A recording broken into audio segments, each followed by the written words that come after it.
இதெல்லாம் வந்து புடங்கநாரி இலைன்னு பேர்.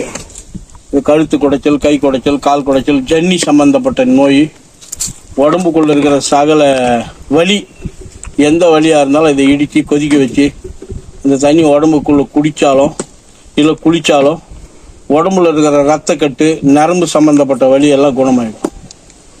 இது அதனுடைய நிலை.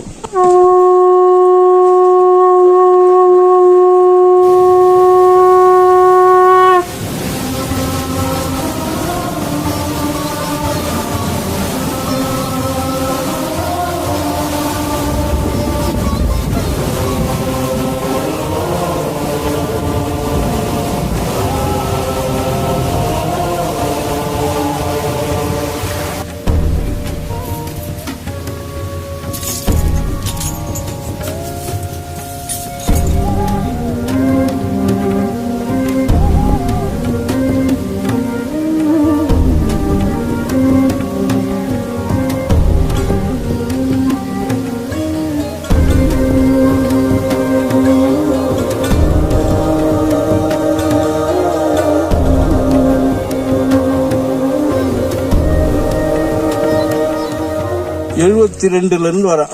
இன்னும் 51 வருஷம் வரும். அபார்த்தமான சூழ்நிலை இருந்து அடர்த்தியான காடாக இருந்தது. இந்த படிக்கட்டுலாம் படிக்கட்டு எதுவுமே கிடையாது. அதுக்கப்புறம் தான் படிக்கட்டே கட்டினாங்க. இந்த மலைக்கு எத்தனை தாத்தா வழி இருக்குது? இந்த வரக்கூடியெல்லாம் தென் மாஜி மங்கலம் வழியாக வரலாம், கடலாடி வழியாக வரலாம். அவ்வளோதான், 2 வழி தான். கடலாடிலே இன்னொரு வழி இருக்குன்னு சொன்னீங்களே, அது கடலாடியில் வந்து ஷார்ட்டாக வரக்கூடிய வழியாக இருந்தாலும் வந்து தொங்கி தொங்கி போகக்கூடிய ஒரு நிலையில் பெரிய பெரிய பாறை மேலாம் ஏறி இறங்கணும். அதனால சிரமமான வழி. இந்த வழியிலேருந்து வந்தால் 7 கிலோமீட்டர் போகலாம், அந்த வழியிலேருந்து வந்தால் 9 கிலோமீட்டர் போகலாம், இந்த வழியிலேருந்து வந்தால் 6 கிலோமீட்டர் வரும். அவ்வளோதான், வேற ஒன்றும் இல்லை. குருத்துப்பனை இந்த செடி இது வந்து உயிரணுக்களை உற்பத்தி பண்ணி மூலபாலம் 2த்தையுமே கொடுக்கக்கூடிய சக்தி இதுக்கு உண்டு.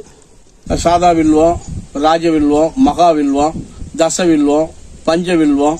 இந்த வில்வத்தில் உள்ள சூழ்நிலை, இந்த மரம் வந்து வில்வத்தில் இது ராஜ வில்வம். இது வந்து பலவிதமான நிலை, சிவனுக்கு வந்து பூஜை பண்ணக்கூடிய நிலையும் பயன்படும்.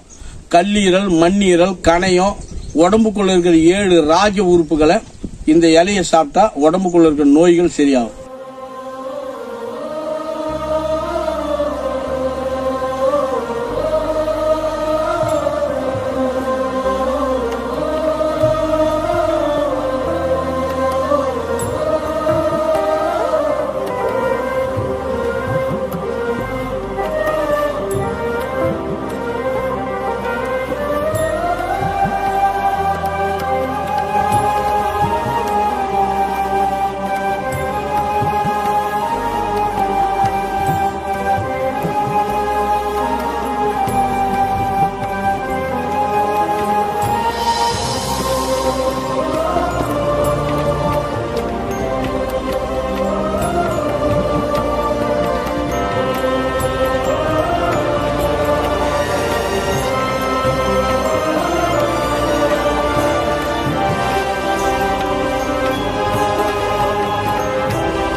இந்த இதில் தான் வந்தேன்.